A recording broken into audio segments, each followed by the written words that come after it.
Hello coders, welcome to Tamil codeup. Previous வீடியோவில் நான் HTML and CSS ஓட இன்டர்வியூ கொஸ்டின்ஸ்லாம் எக்ஸ்பிளைன் பண்ணியிருப்பேன். அந்த வீடியோட லிங்க் டிஸ்கிரிப்ஷனில் இருக்குது, பார்க்காதவங்க செக் பண்ணிக்கோங்க. இந்த வீடியோவில் நான் ஒரு 6 ஜாவாஸ்கிரிப்ட் கோடிங் இன்டர்வியூ கொஸ்டின்ஸை எக்ஸ்பிளைன் பண்ணியிருக்கேன். இந்த 6 கொஸ்டின்ஸும் பார்க்க ரொம்ப சிம்பிளாக இருக்கும், அதே சமயம் கொஞ்சம் ட்ரிக்கியாகவும் இருக்கும். இந்த கொஸ்டின்லாம் 2023 அண்ட் 2024ல் மோஸ்ட் ஆஃப் த இன்டர்வியூவில் கேட்கப்பட்ட கொஸ்டின்ஸ். ஸோ இப்போ வாங்க ஜாவாஸ்கிரிப்ட் இன்டர்வியூ கொஸ்டின்ஸ்லாம் பார்க்க ஆரம்பிக்கலாம். Question number 1. இந்த கொஸ்டின் பார்க்க சிம்பிளா தானே இருக்கு. உங்களுக்கு 5 செகண்ட்ஸ் தரேன், இதுக்கான அவுட்புட்டை கெஸ் பண்ணுங்க.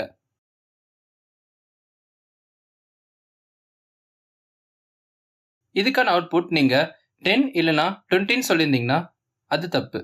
இதுக்கான கரெக்டான அவுட்புட் அன்டிஃபைன்டு. எப்படி அன்டிஃபைன் வந்துச்சுன்னு பார்க்கறதுக்கு முன்னாடி நம்ம ஜாவாஸ்கிரிப்ட்ல ஹோஸ்டிங்னா என்னன்றதை பார்க்க ஆரம்பிக்கலாம். ஹோஸ்டிங்னா என்னன்னா வேரியபிள்ஸ் அண்ட் ஃபங்க்ஷன்ஸை அதோட டாப் ஆஃப் த ஸ்கோப்பை டிக்ளேர் பண்ணுறது தான்.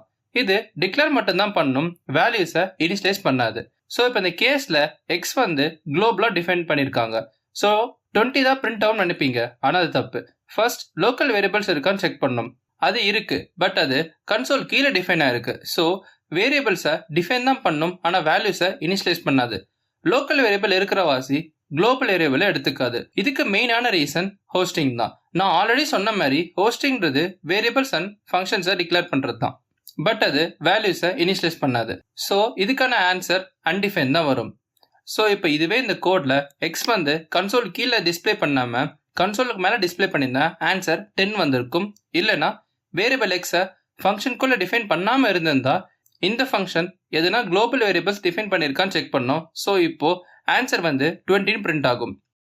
ஸோ ஃபைனலாக இந்த கோடுக்கான அவுட்புட் அன்டிஃபைன் தாங்க. Question number 2. இப்போ இந்த கோடை பாருங்க, உங்களுக்கு 5 செகண்ட்ஸ் தரேன், அவுட்புட் என்னன்னு கெஸ் பண்ணுங்க.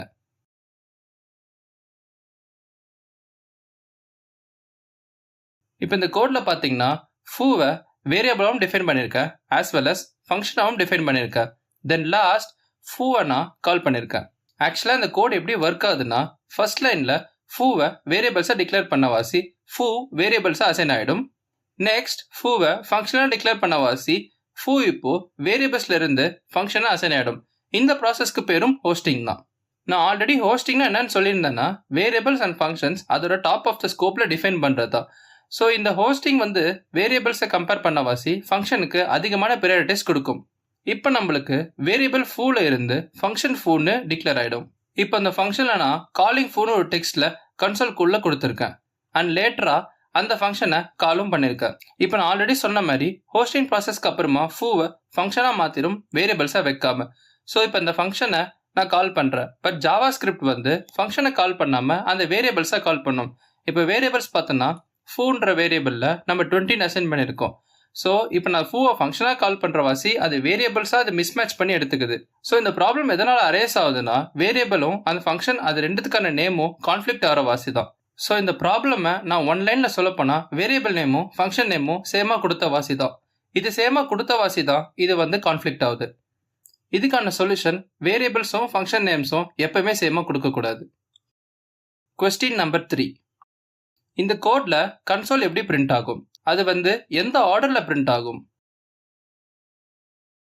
இப்போ நீங்கள் ஃபர்ஸ்ட்டு ஸ்டார்ட் பிரிண்ட் ஆகும், அது கீழே டைமர், அதுக்கப்புறம் எண்ட் அண்ட் லாஸ்ட்டில் ப்ராமிஸ் ரிசால்வ்னு பிரிண்ட் ஆகும்னு சொல்லியிருந்தீங்கன்னா அது தப்பான அவுட்புட். இதுக்கான கரெக்டான answer start, end, promise resolve and லாஸ்ட்டில் டைமர். எப்படி ப்ரோ இந்த ஆர்டரில் பிரிண்ட் ஆகுதுன்னு கேட்டிங்கன்னா அதுக்கு நான் சொல்கிற ஒரே ஒரு ஆன்சர் பார்த்தீங்கன்னா micro task queue and macro task Q.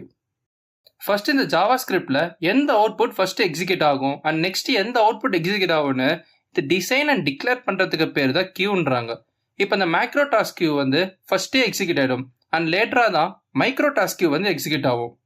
Macro task கியூவோட எக்ஸாம்பிள்ஸ்லாம் பார்த்தீங்கன்னா செட் டைம் அவுட்டு, அதுக்கப்புறம் இந்த கன்சோல்குள்ளே கொடுக்குற வேல்யூஸு, இது எல்லாமே macro task queue and promise எல்லாமே வந்து மைக்ரோ டாஸ்க் கியூவில் அசைன் ஆகிடும்.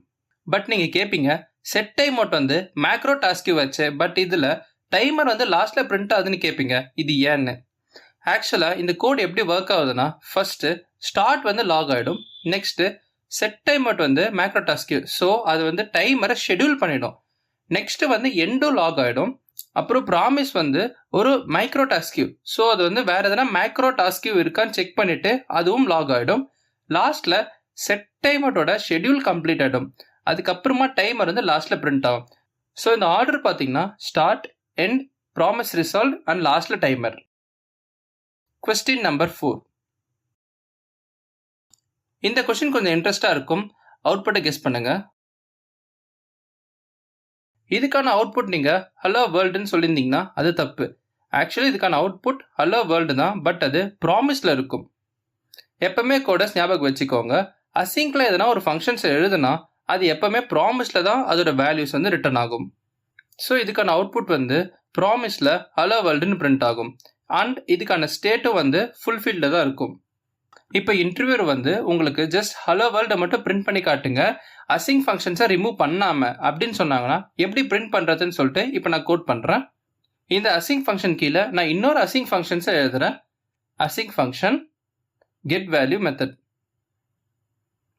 இப்போ இதுக்குள்ள ரிசல்ட்னு ஒரு வேரியபிளை கிரியேட் பண்ணிக்கிறேன். அதுக்கு நான் அவைட்டை வச்சு ப்ரீவியஸ் ஃபங்க்ஷனான ஃபூவை கால் பண்ணுறேன். அவைட் யூஸ் பண்ணுறது மூலிமா நம்மளால ப்ராமிஸை ரிசால்வ் ஸ்டேட்டுக்கு கொண்டு வர முடியும்.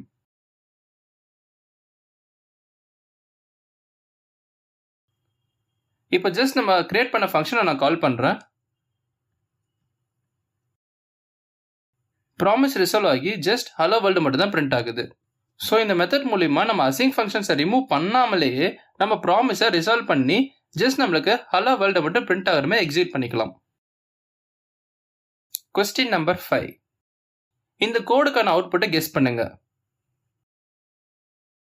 இந்த கோடுக்கான அவுட்புட் 10, 20 and 10. ஆஸ் யூஷுவல் தாங்க, ஃபர்ஸ்ட் 10 பிரிண்ட் ஆகிடும். ஏன்னா எக்ஸ் வந்து 10 டிக்ளேர் பண்ணிக்கிற வாசி. நெக்ஸ்ட் இஃப் ஸ்டேட்மெண்ட்ல எக்ஸ் வந்து 20 சேஞ்ச் பண்ணியிருப்பாங்க. ஸோ 20 லாக் ஆகிடும். அகெயின் நான் எக்ஸை மறுபடியும் லாக் பண்ணுறேன். ஸோ இன்சைட் ஆஃப் ஸ்கோப்பில் எதனா வேரியபிள்ஸ் அசைன் பண்ணியிருக்கான்னு பார்க்கும். இன்சைட் ஆஃப் ஸ்கோப்பில் எக்ஸ் வந்து 10 அசைன் பண்ணிக்கிற வாசி இது 10 மறுபடியும் பிரிண்ட் ஆகும். இஃப் ஸ்டேட்மெண்ட்டை இது பார்க்காது. ஸோ இதுக்கான அவுட்புட் வந்து பார்த்தீங்கன்னா 10, 20 அப்புறம் 10. Question number 6.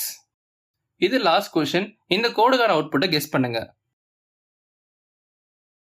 ஸோ இப்போ இந்த கோடில் பார்த்தீங்கன்னா ஃபிஸ்ன்னு ஒரு ஃபங்க்ஷனில் பிஏ லாக் பண்ணியிருப்பேன். பட் நான் அந்த ஃபங்க்ஷனில் நான் வந்து பிஏ டிஃபைன் பண்ணியிருக்க மாட்டேன். அடுத்த ஃபங்க்ஷனான பஸ்ஸில் நான் பிஏ டிஃபைன் பண்ணியிருப்பேன், ஆஸ் வெல் அஸ் நான் பிஏ லாகும் பண்ணியிருப்பேன். ஸோ இப்போ இந்த 2 ஃபங்க்ஷன்ஸ்மே நான் பாட்டமில் கால் பண்ணுற வாசி எனக்கு ஆன்சர் வந்து ரெஃபரன்ஸ் எரர் தான் வரும். இது எதனால் வந்ததுன்னா ஃபிஸ்ன்ற ஃபங்க்ஷனில் நம்ம பிஏ டிஃபைன் பண்ணாமல் பிஏ லாக் பண்ண வாசி தான். ஸோ இப்போ இந்த ஃபங்க்ஷன் ஃபிஸ்ஸை நான் ரிமூவ் பண்ணிட்டா எனக்கு பி வந்து அன்டிஃபைன் வந்துடும். ஏன்னா நான் பிஏ லாக் பண்ணிட்டு அதுக்கப்புறமா தான் பிஏ நான் டிஃபைன் பண்ணியிருப்பேன். ஸோ இதனால தான் எனக்கு அன்டிஃபைன்டு பிரிண்ட் ஆகுது, ரெஃபரன்ஸ் எரர் வராமல். ஸோ கோடஸ், அடுத்த வீடியோவில் நம்ம ஃப்ரண்ட் அண்ட் டெவலப்பருக்கான இன்டர்வியூ கொஸ்டின்ஸ் அண்ட் ஆன்சர்ஸை பற்றி பார்க்க ஆரம்பிக்கலாம். வீடியோ ஃபுல்லாக பார்த்தீங்க, பிடிச்சிருந்தா லைக் பண்ணுங்கள். நம்ம பிரீஃப் அண்ட் எக்ஸ்பிளனேஷன் கண்டென்ட் பிடிச்சா மட்டும் சப்ஸ்கிரைப் பண்ணுங்கள். நெக்ஸ்ட் வீடியோவில் பார்க்கலாம்.